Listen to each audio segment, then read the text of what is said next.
Afternoon, everyone. My name is Joshua Cazoe. I am also hailing from the beautiful twin island of Trinidad and Tobago, and I am representing a company based here in the US called First Movers AI. Well, we just like to call ourselves First Movers, and today I'll be talking about structuring AI agents for small business. Now, it will be remiss of me to not say that I do not come from a technical background. My background has been in law enforcement and intelligence for the past close to 19 years. And it was coming out from a conversation with Mark that I sought quite the pivot into this field just for a change of pace in my personal life. So that's about me and more about the company. So just to give it like a quick breakdown as well, I'll just be going through how we will talk about structuring AI agents, what small businesses want, what small businesses really need from our experience, and designing effective agent workflows, and also just give some practical takeaways building or buying AI agents, and guiding small businesses to smart AI adoption. So just a little bit of background on First Movers. It started in October of last year where our CEO, Julia McCoy, she actually was in the content marketing space doing a lot of writing, and she saw the writing on the wall, no pun intended, about seeing how these programs that are being developed that are doing writing infinitely better than a lot of humans. And she was very much against it, quite frankly.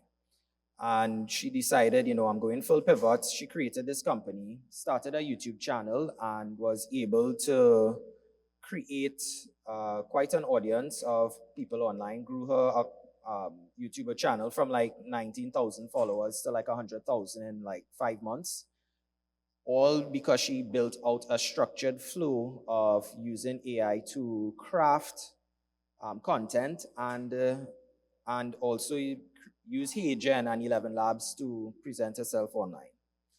Now, in the recent months, our interactions with small companies, people who have teams of 40 people, maybe 200 people, a lot of them want to integrate AI into their business, but they don't know how, they don't know what they want. And we also see quite a wide spectrum, but some of them actually know that they need something, but they don't know if it's AI that they actually need. So a lot of them just want practical, immediate solutions. And it's the fundamental stuff. They want to boost efficiency, they want to stop their financial losses, and they want to automate tasks like marketing or research. And some hope that AI can serve as an all-in-one fix, but that is not always the case. Now, with these varied expectations and requests from a lot of our clients, I just realized I needed to talk deeper into it.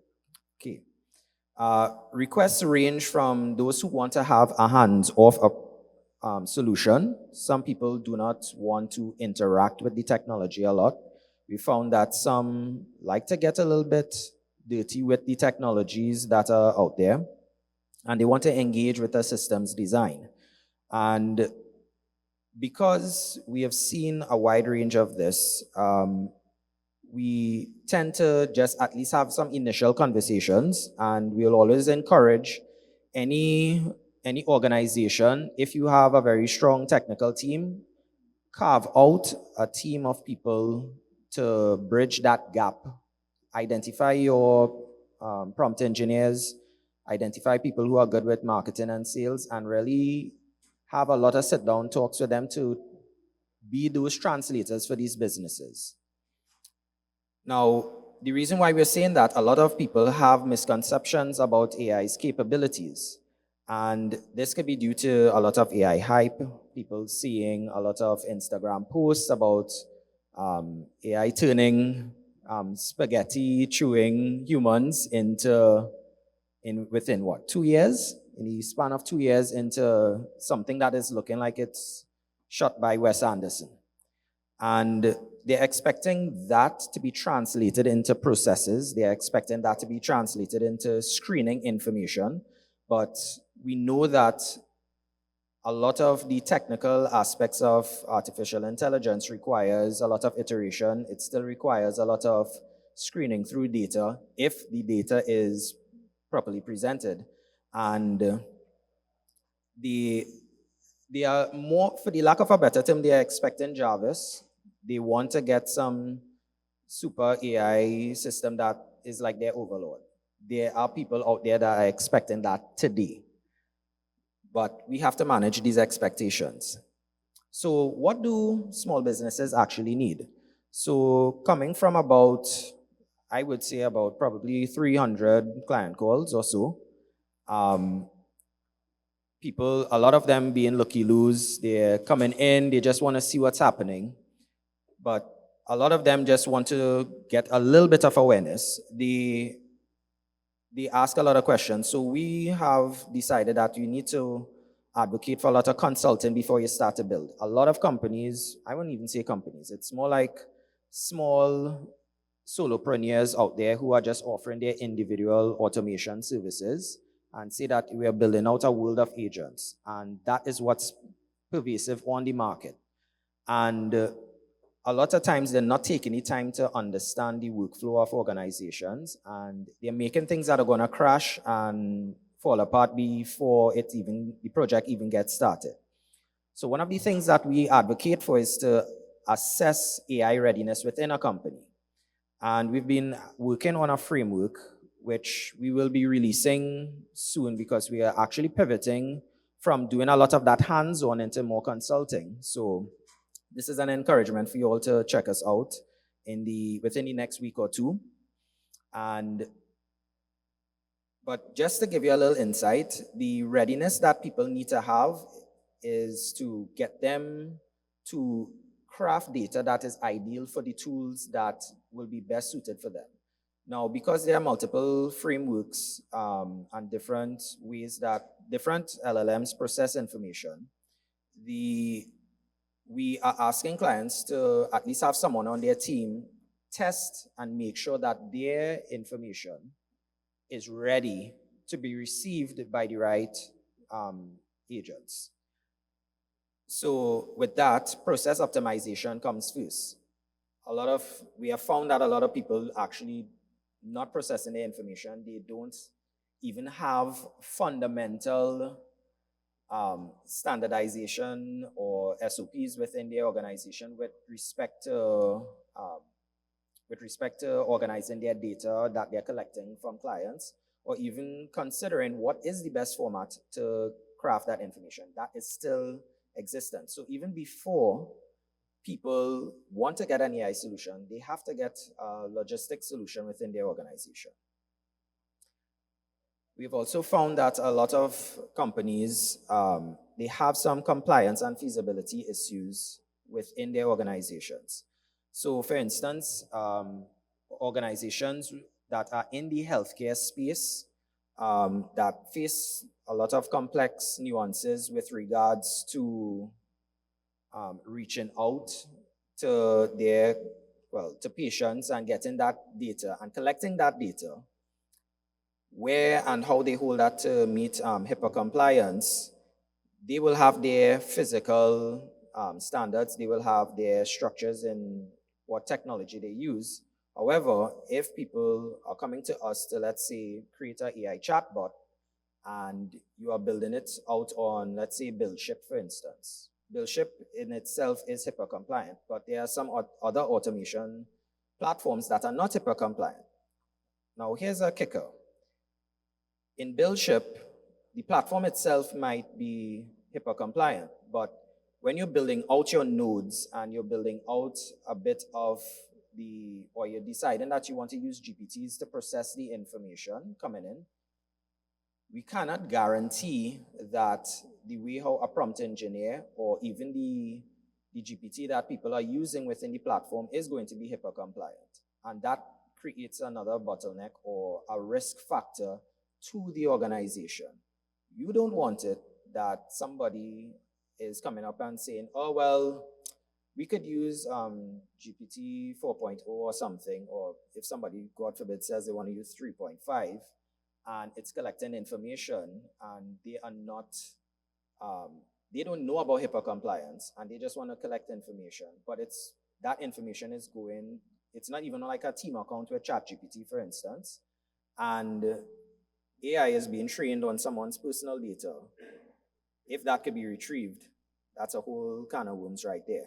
So imagine an organization not thinking about that and sending all of that information without the patient's, without their permission. So this is some issues with sensitive information. Now, when it comes to designing AI workflows, now we took a quick look at a research done by McKinsey in last year, and it reveals that agentic systems succeed when built on well-defined, codified workflows. Now, when we were doing some of these automations for clients, let's say, for instance, a marketing agent, it should follow a clear data analysis track. The client should be meeting you and you should be asking them to meet you at the level that you require. Don't be afraid to tell them, well, we will try to make something. This is from what we have seen. We've heard that people went to clients, they went to other services and they were promised the world and it was just a hot mess, to say the least. Some NDAs were signed, so I don't want to say too much more on that. But even if it's building out campaign creation, getting feedback, refinement, and to reduce errors and focus outputs, building out these SOPs are a lifesaver. It's as simple as the behaviors of people using ChatGPT to go through their daily tasks, but not creating a project and then building out from the project. They have a standard series of operations from their company's policy built into like how they structure a product in ChatGPT. That still will extend into how they build the agents. A lot of people are not following these protocols. So a second point that I would like to focus on is the specialization over generalization. Now, William.ai did some tests and they found that a lot of single AI agents all kind of stuffed into one. When people want to have a multiplicity of agents overlapping with each other, they tend to get a lot of hallucinations. We have often seen this when we have structured agents to work with multiple forms of data, but also the lack of reliability that comes out from it. And in addition to that, the way how people work pricing into building agents in the market right now, people will want to charge per agent as opposed to saying, I can make you one big agent to do everything in your business. But that comes with a problem when you have much more complex working systems and you have all these nodes up and running. Hallucinations are still happening and then clients are not happy. So coming down to this next point here, usability and endpoint design. Now, we have seen so many times that clients want to have a simple UX, easy to use dashboard. The challenge is that a lot of clients may not need that. And if you want to keep operational costs low, instead of having to hire an entire new UX team or outsource your information, you have to take time to brainstorm and identify what else is there already existing. Ask yourself the question, what else exists on the market that I can use as an endpoint? So for instance, we have offered a service of creating WordPress automation for clients who want to create blogs. And instead of having them go to a bespoke UX dashboard, we just used a Chrome extension to let them gather their thoughts as they're going through their conscious consumption of content online. And as they type and they build that in, that endpoint is just right there on their dashboard while they're surfing the web. When was the last time you heard that term, surfing the web? So when you're building these things in mind, these agents, think about even like the less sexy, low-tech solutions and get people in as quickly as possible. A lot of them have found that to be more useful than having a feel that they're using an app. So, multi-agent systems versus prompt engineering. Now, whilst we like to use agents to automate a lot of tasks, we have found that sometimes the easiest thing to do is to just train people on how to be a better prompt engineer. Learn how to use the application properly. A lot of people, they just feel like they want to just overextend and get what's best in the market, and sometimes it will just cost them $20 a month to ask the AI to help them properly. We have found that to be quite the use case. So just some practical takeaways before I finish here. Start simple and scale gradually. Just keep with a minimum viable product and work with that and build that capacity as you go along. Work with good prompts, standard workflows, and start people off with GPTs. There is such a gap in the market to set people off with that in their organizations. And I can't stress that enough. Start them there. Divide your tasks for accuracy. Splitting the tasks between specialized agents helps avoid the risk of errors and hallucinations, and this ensures reliability. And like I said before, focus on the right endpoints. Choose a bot, choose prompt engineering over a sexy dashboard, and don't overcomplicate it, and don't be distracted by flashy interfaces. Most times it's not needed.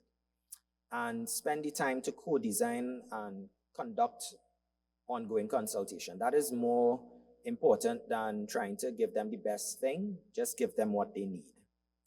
So this brings me to the end of my presentation, and I want to thank you all very much. This is our team. This is First Movers.